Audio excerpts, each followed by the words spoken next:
अस्सलामुअलैकुम फ्रेंड्स, कैसे हैं आप सब लोग। उम्मीद है कि आप सब लोग बिल्कुल खैरियत से होंगे, बिल्कुल ठीक ठाक होंगे। मैं भी बिल्कुल ठीक ठाक हूँ। और आज हम बाज़ार गए थे, मेन बाज़ार जो सरगोदा का, जिसको हम लोग शहर कहते हैं। मेन बाज़ार, मेन मार्केट में गए थे शहर में। तो वहाँ पर हमने लोगों ने कुछ सब्ज़ी, कुछ फ्रूट्स और कुछ और दो चार चीज़ें ख़रीदी थी जो कि सिर्फ बाज़ार से ही मिलती हैं। तो यहाँ पर ना डिफरेंट ये फ्रूट्स की रेहड़ियाँ लगी हुई थी। और यहाँ पर बहुत अच्छा और बहुत प्यारा फ्रूट बाज़ार में आया हुआ है, हर कलर का फ्रूट। और फ्रूट की प्राइसेस भी जो है ना थोड़ी रीज़नेबल है, बहुत ज़्यादा महंगा फ्रूट नहीं था। देखिए इतनी वैरायटी माशाल्लाह से फ्रूट की आई हुई है ना, तो ऐसे ये फल और सब्ज़ी मंडी में जाकर ऐसे दिल खुश हो गया। इतनी तरह के, इतनी मुख्तलिफ़ किस्मों के, मुख्तलिफ़ साइज़ेज़ के और मुख्तलिफ़ कलर्स के फ्रूट्स ऐसे सजी हुई थी। ये सारी रेहड़ियाँ, स्टॉल जो थे बहुत ही प्यारे लग रहे थे। यहाँ पर हम लोगों ने कुछ फ्रूट्स वगैरह लिए, तो मैं ये वीडियो मैंने कहा छोटी सी रिकॉर्ड करो। अनार इतने प्यारे लग रहे थे, इतना रेड ब्राइट कलर था। और माशाल्लाह से बहुत ही अल्लाह ताला का जो है ना, वो मैं शुक्र अदा कर रही थी कि अल्लाह ताला ने हमें इतने सारे फ्रूट्स दिए हैं, इतनी सारी चीज़ें हमें खाने के लिए, डिफरेंट डिफरेंट जायके दिए। फ्रूट्स की शॉपिंग करने के बाद फिर हम लोग यहाँ पर ड्राई फ्रूट पर आ गए, क्योंकि आपको पता है सर्दियाँ जो हैं वो स्टार्ट हो गई हैं। और ड्राई फ्रूट जो है वो भी आसमानों से बातें करने लग गया। हर चीज़ इतनी महंगी, इवन कि एक मूंगफली जो है वो पहले थोड़ी सस्ती होती थी, लेकिन इस दफ़ा तो मूंगफली भी 1000 रुपये केजी के हिसाब से जो है ना वो बिक रही थी। मतलब हर चीज़ बहुत ही कॉस्टली हो गई थी। तो यहाँ पर ये अखरोट हमें बहुत ज़्यादा अच्छे लग रहे थे। यहाँ पर हमने कुछ अखरोट, खजूरें वगैरह खरीदी। कुछ और भी थोड़ा बहुत सामान जो है वो हमने खरीदा, क्योंकि सर्दियाँ आ रही हैं तो अपनी सेहत का भी ख्याल रखना ज़रूरी है।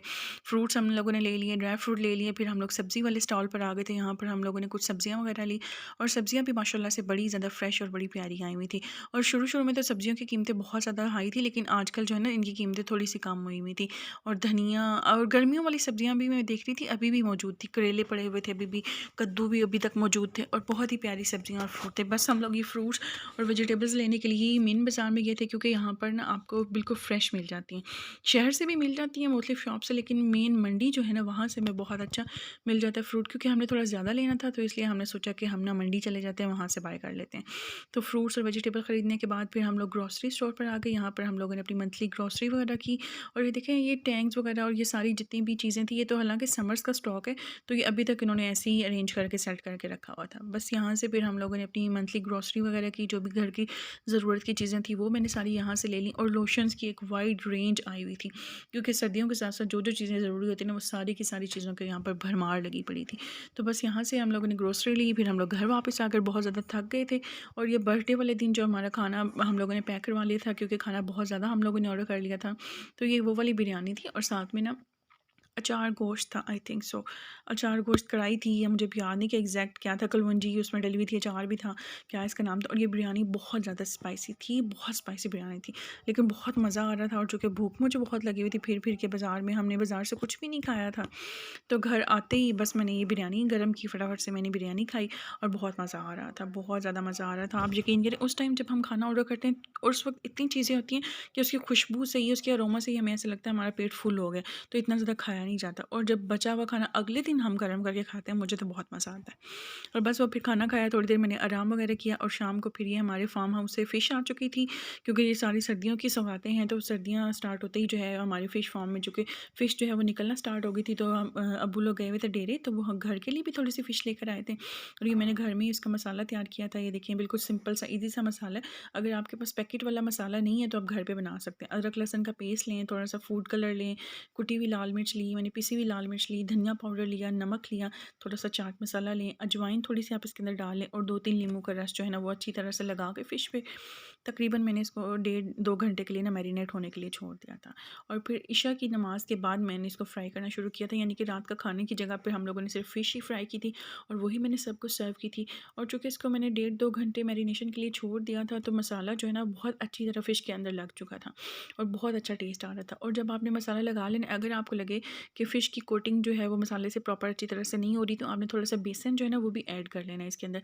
तो और उसके ऊपर बहुत अच्छी सी लेयरिंग हो जाएगी। ये देखिए, मैंने बहुत ज़्यादा बेसन ऐड नहीं किया, क्योंकि उस तरह बेसन का पूरा लेप आ जाता है ऊपर, और वो अंदर से कच्चा रह जाएगा। आपकी फ़िश अंदर से अच्छी तरह से नहीं पकेगी। अगर आप जल्दी जल्दी करेंगे तो बेसन ऊपर से जल जाएगा। तो इसलिए जो मसाले की कोटिंग है ना वो बिल्कुल पतली पतली सी रखें, बहुत ज़्यादा उसको थिक और मोटा कोट ना करें उसके ऊपर। बस ये देखिए, यहाँ पर मैं फ़िश फ्राई कर रही थी, और ये इतनी प्यारी गोल्डन गोल्डन सी हो रही थी, बड़ी प्यारी सी खुशबू आ रही थी, जो कि बिल्कुल फ्रेश थी, सीधी फार्म से निकली थी और घर आ गई थी। बाज़ार से फ़िश ख़रीदते वक्त भी आप लोग ध्यान रखा करें, क्योंकि मैं पिछले दिनों में भी देख रही थी कि उनके पास जो फ़िशेज़ होती हैं बाज़ार में या शॉप्स वगैरह तरह से हम लोग लेते हैं, पता नहीं वो कब-कब की उनके पास पड़ी होती हैं। उसमें से बाज़ जो है वो ख़राब हो चुकी होती हैं, लेकिन चूँकि हमें पहचान नहीं होती और हम वही ख़राब चीज़ें जो है ना वो खा लेते हैं। और ये देखिए इतनी प्यारी, ये बिल्कुल गोल्डन से इसका कलर निकल आया था, चूँकि इसके अंदर मैंने फूड कलर ऐड किया था, उसकी वज़ह से इसका कलर बहुत ज़्यादा प्यारा लग रहा था। और ये जैसे-जैसे फिर मैं फ्राई करती जा रही थी, साथ ही साथ मैं इसको न्यूज़पेपर के ऊपर डाल रही थी, और जब ये अच्छी तरह से इसका ऑयल न्यूज़पेपर सोक कर लेती, फिर मैंने सबको सर्व किया और बहुत मज़े की बनी थी, सबने बहुत ज़्यादा तारीफ़ की। और फिर ये नेक्स्ट डे का क्लिप है, यहाँ पर फ्राइडे का दिन था, तो मैंने अपने रूम को अच्छी तरह से मेकओवर दिया, सारा मैंने साफ़-सफ़ाई की, बेडशीट मैंने चेंज की। और ये जो बेडशीट है ना, ये मेरी शादी की बेडशीट है, यानी कि मेरे जहेज़ के सामान में जितनी भी बेडशीट्स हैं, ज़्यादातर वही हैं जो मैंने अपने जहेज़ में खरीदी थी, क्योंकि मुझे बेडशीट्स का बहुत ज़्यादा शौक था और मैंने तकरीबन कोई 10-12 बेडशीट्स खरीदी थी उस वक़्त। अभी भी मैं बाद में भी साथ-साथ खरीदती हूँ, लेकिन ये वाली जो फैंसी बेडशीट्स हैं ना, ये मैंने इतनी ज़्यादा बाय नहीं की, क्योंकि उस वक़्त ही मेरे पास 6-7 थी। तो अब चूँकि मौसम बदल रहा है, गर्मियों में तो मैं ये डालती नहीं। अब चूँकि ठंड हो गई है, तो अब पंखे वगैरह भी नहीं चलाने पड़ते, मौसम अच्छा हो गया, तो अब जी मैंने निकाल कर जो है ना ये बिछाई थी। और फिर मैंने फ्राइडे था, इसलिए मैंने पूरे रूम को अच्छी तरह से साफ़-सफ़ाई सारी की, और अब मैंने सोचा कि मैं खुद भी जो है नहा धो लूँ, जुम्मे की पूरी सुन्नतें जो हैं वो पूरी करें। तो यहाँ पर मैंने कपड़े काफ़ी सारे इकट्ठे अपने प्रेस करके अपने और अपने हस्बैंड के रख देती हूँ। तो ये मेरा नया सूट स्टिच होकर आया था, आपको याद होगा मैंने लास्ट वीडियो में आप लोगों को दिखाया था जब ये मैं लेकर आई थी बाज़ार से। तो मेरा दिल था कि आज फ्राइडे है, चलो नया सूट पहनते हैं, सवाब भी होगा, सुन्नत भी पूरी हो जाएगी। और यहाँ पर फिर मैं सोच रही थी कि मैं अपने हस्बैंड का भी कोई इसी तरह का मैचिंग ड्रेस निकालती हूँ, चलो हमारी थोड़ी-थोड़ी मैचिंग हो जाएगी। तो यहाँ पर बस मैं वही देख रही थी, और इनके 2 ब्लू कलर के ड्रेस जो है ना वो प्रेस करके मैंने रखे हुए थे। मैंने सोचा चल इन दोनों निकाल के देख लेती हूँ, जो ज़रा थोड़ा-सा मैच हुआ वो फिर मैं ना उनके लिए निकाल लूँगी। ये देखें, एक ये थोड़ा-सा डार्क ब्लू कलर का है और एक थोड़ा-सा ज़िंक ब्लू कलर का। एग्ज़ैक्ट तो मैच नहीं हो रहा, लेकिन फिर भी थोड़ी बहुत सी रिज़ेम्बलेंस हो रही है। तो ये वाला मुझे ज़्यादा अच्छा लगा, क्योंकि वो नेवी ब्लू जो है वो ज़्यादा डार्क था।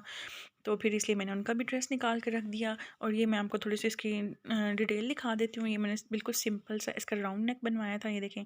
और फिर शर्ट के जो दामन है ना, इसके चारों साइडों पे बिल्कुल लेस लगवा ली थी। बिल्कुल मैंने सिंपल सा रखवाया था, कोई मैंने इसके ऊपर बहुत ज़्यादा डिज़ाइनिंग वगैरह नहीं करवाई थी। ये देखें। पाइपिंग मैंने नहीं लगवाई, क्योंकि हर ड्रेस के ऊपर मेरे इस तरह पल्टा लगा हुआ है, तो मैंने सोचा चले 1-2 के ऊपर ना भी लगा हो तो खैर है। तो ये इस तरह से ना मैंने इसके चारों साइड्स पे लेस लगवा ली थी, और इसकी मैंने बेल्ट वाली शलवार रखवाई थी, और शलवार के पाइंचों पर बस ये थोड़ा-सा डिज़ाइन बना दिया था, ये देखें। नीचे पहले वही लेस जो शर्ट पे लगी हुई थी, वो नीचे पाइंचों पे एक दफ़ा लेस लगी है, ऊपर फिर पिंटेक्स ल डली हुई, फिर लेस का एक राउंड लग गया है, फिर एक पिंटेक्स है, फिर उसके ऊपर लेस। तो ये छोटा-सा डिज़ाइन जो है ना, ये भी बड़ा अच्छा लग रहा था, क्योंकि लीलन का सूट था, इसको कैरी करना बहुत ज़्यादा मुश्किल होता है, और ये जो मैंने टेलर से सिलवाया ना, वो भी इतनी प्रो मैक्स टेलर नहीं थी, अभी वो सीख रही थी, तो इसलिए मैंने इसके ऊपर डिज़ाइनिंग जो है ना उससे गुरेज़ की है। तो मैंने सोचा चलें, उसने हमें कहा कि एक सूट मेरे से सिलवा के देखिए, आपको अच्छा लगेगा, तो बस मैंने टेस्टिंग के लिए ये सूट उनसे सिलवाया था, और मैंने ना इसलिए ज़्यादा फिर उसके ऊपर कुछ नहीं करवाया। मैंने कहा ये ना हो कि मेरा सूट ही ख़राब हो जाए। तो बस ये देखें, इस तरह से ये ड्रेस था, और मैंने अपने हस्बैंड का भी इसी तरह का ड्रेस निकाल लिया। और ये थी मेरी आज की छोटी सी वीडियो, उम्मीद है आप लोगों को अच्छी लगी होगी। अगर आपको मेरी वीडियो अच्छी लगी तो मेरे चैनल को सब्सक्राइब कीजिएगा, वीडियो को लाइक और शेयर कीजिएगा।